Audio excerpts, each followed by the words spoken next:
BR. Ambedkar ಕೂಡ ಒಬ್ಬರು.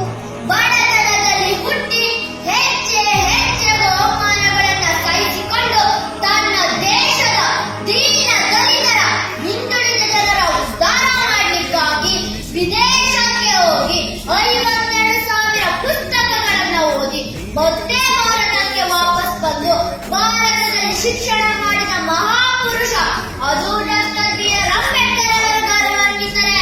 ಅವರು ಹೇಳುತ್ತಾರೆ, ಅರಿದ ಬಟ್ಟೆಯನ್ನಾದರೂ ಕೊಡು, ಕೈಯಲ್ಲೊಂದು ಪುಸ್ತಕವಿರಲಿ. ಅರಿದ ಬಟ್ಟೆಯನ್ನಾದರೂ ಕೊಡು, ಕೈಯಲ್ಲೊಂದು ಪುಸ್ತಕವಿರಲಿ. ಒಂದು ದೇವಾಲಯವನ್ನು ಕಟ್ಟಿದರೆ ಅಲ್ಲಿ 100 ಭಿಕ್ಷುಕರು ಹುಟ್ಟುತ್ತಾರೆ. ಒಂದು ದೇವಾಲಯವನ್ನು ಕಟ್ಟಿದರೆ ಅಲ್ಲಿ 100 ಭಿಕ್ಷುಕರು ಹುಟ್ಟುತ್ತಾರೆ. ಅದೇ ಒಂದು ಗ್ರಂಥಾಲಯವನ್ನು ಕಟ್ಟಿದರೆ ಅಲ್ಲಿ ಜ್ಞಾನಿಗಳು ವಿದ್ವಾಂಸರು ಹುಟ್ಟುತ್ತಾರೆ ಎಂದು ಹೇಳಿದವರು ಡಾಕ್ಟರ್ ಬಿ.ಆರ್. ಅಂಬೇಡ್ಕರ್ ಅವರು ಗೌರವಾನ್ವಿತರೆ. ಪ್ರಪಂಚದಲ್ಲಿ 70 ದೇಶಗಳ ಸಂವಿಧಾನವನ್ನು ಅಧ್ಯಯನ ಮಾಡಿದ ಜಗತ್ತಿನ ಏಕೈಕ ವ್ಯಕ್ತಿ ಅದು ಡಾಕ್ಟರ್ ಬಿ.ಆರ್. ಅಂಬೇಡ್ಕರ್ ಅವರು ಗೌರವಾನ್ವಿತರೆ. ಈ ದೇಶಕ್ಕೆ ಮುಂದಿನ ಪೀಳಿಗೆಯ ಲಕ್ಷಾಂತರ ವರ್ಷಗಳ ಭವ್ಯ ಭವಿಷ್ಯಕ್ಕಾಗಿ ಹಗಲು ರಾತ್ರಿ ಕಷ್ಟಪಟ್ಟು 2 ವರ್ಷ 11 ತಿಂಗಳು 15 ದಿನಗಳ ಕಾಲ ಕಠಿಣ ಪರಿಶ್ರಮದಿಂದ ಭಾರತ ದೇಶಕ್ಕೆ ಸಂವಿಧಾನ ರಚಿಸಿಕೊಂಡರು ಡಾಕ್ಟರ್ ಬಾಬಾ ಸಾಹೇಬ್ ಅಂಬೇಡ್ಕರ್. ಅದು ಅಂತಿಂತ ಸಂವಿಧಾನವಲ್ಲ, ಪ್ರಪಂಚದಲ್ಲಿ ದೊಡ್ಡ ಸಂವಿಧಾನವನ್ನು ರಚಿಸಿಕೊಟ್ಟು that is doctor Baba Saheb Ambedkar ಅವರು ಗೌರವಾನ್ವಿತರೆ. ಈ ಸಂವಿಧಾನ ಬಲದಿದ್ದರೆ ಟಿವಿ ಮಾಡುತ್ತಿದ್ದ ಒಬ್ಬ ಹುಡುಗ ಈ ದೇಶದ ಪ್ರಧಾನಿಯಾಗಿದ್ದಾರೆ ನಮ್ಮ ನರೇಂದ್ರ ಮೋದಿ.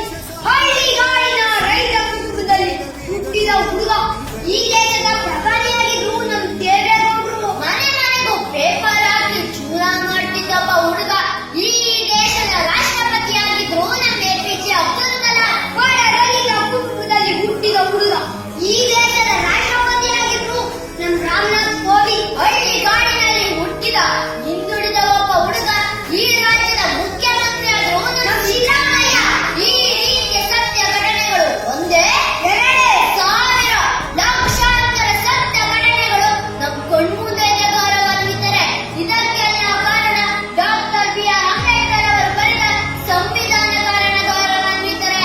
ಅಮೆರಿಕ ದೇಶದಿಂದ ವಿಶ್ವರತ್ನ ಅಂತ ಪ್ರಶಸ್ತಿಯನ್ನು ಪಡೆದ ಜಗತ್ತಿನ ಏಕೈಕ ವ್ಯಕ್ತಿ ಅದು ಡಾಕ್ಟರ್ ಬಿ.ಆರ್. ಅಂಬೇಡ್ಕರ್ ಅವರು ಗೌರವಾನ್ವಿತರೆ. ಇಂದು ಪುರುಷರಷ್ಟೇ ಮಹಿಳೆಯರು ಸರಿಸಮನಾಗಿ ಬದುಕಲು ಹಾಗೂ ಉದ್ಯೋಗ ಪಡೆಯಲು ಮಹಿಳೆಯರಿಗೆ ಮತದಾನದ ಹಕ್ಕು, ಆಸ್ತಿಯ ಹಕ್ಕು, ಉದ್ಯೋಗದ ಹಕ್ಕು, ವಿದ್ಯೆಯ ಹಕ್ಕು, ರಕ್ಷಣೆ ಹಕ್ಕನ್ನು ನೀಡಿದ್ದಾರೆ ಡಾಕ್ಟರ್ ಬಾಬಾ ಸಾಹೇಬ್ ಅಂಬೇಡ್ಕರ್ ಅವರು ಗೌರವಾನ್ವಿತರೆ. ಮತ್ತೆ ಸಂವಿಧಾನ ಜಾರಿಗೆ ಬಂದ ದಿನ ಅಂದ್ರೆ ನವೆಂಬರ್ 26, 1950ರಲ್ಲಿ ಆ ಸಂದರ್ಭದಲ್ಲಿ ಒಬ್ಬ ಪತ್ರಕರ್ತ ಪ್ರಶ್ನೆ ಮಾಡುತ್ತಾರೆ, ಬಾಬಾ ಸಾಹೇಬರೇ, ಒಂದು ದೊಡ್ಡ ಸಂವಿಧಾನವನ್ನ ಭಾರತ ದೇಶಕ್ಕೆ ಕೊಟ್ಟಿದ್ದೀರಿ, ಆದರೆ ಭಾರತ ದೇಶದ ಜನತೆ ಯಾವ ರೀತಿ ರಕ್ಷಣೆ ಮಾಡುತ್ತದೆ ಹೇಳಿದಾಗ ಆಗ ಅಂಬೇಡ್ಕರ್ ಅವರು ಹೇಳುತ್ತಾರೆ, ಭಾರತ ದೇಶದ ಸಂವಿಧಾನವನ್ನ 4 ಕಂಬಗಳ ಮೇಲೆ ನಿಲ್ಲಿಸಿದ್ದೇನೆ ನಾನು.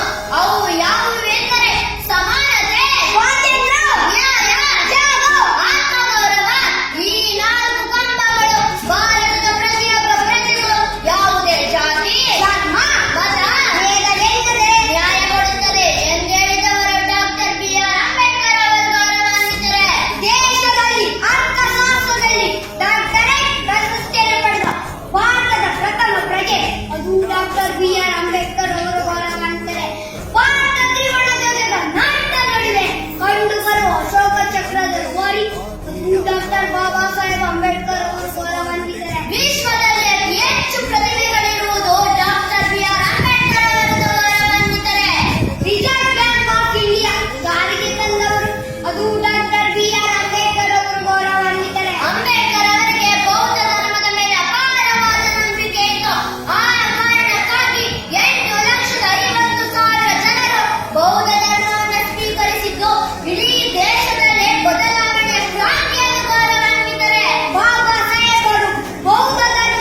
ಜೈ ಭೀಮರ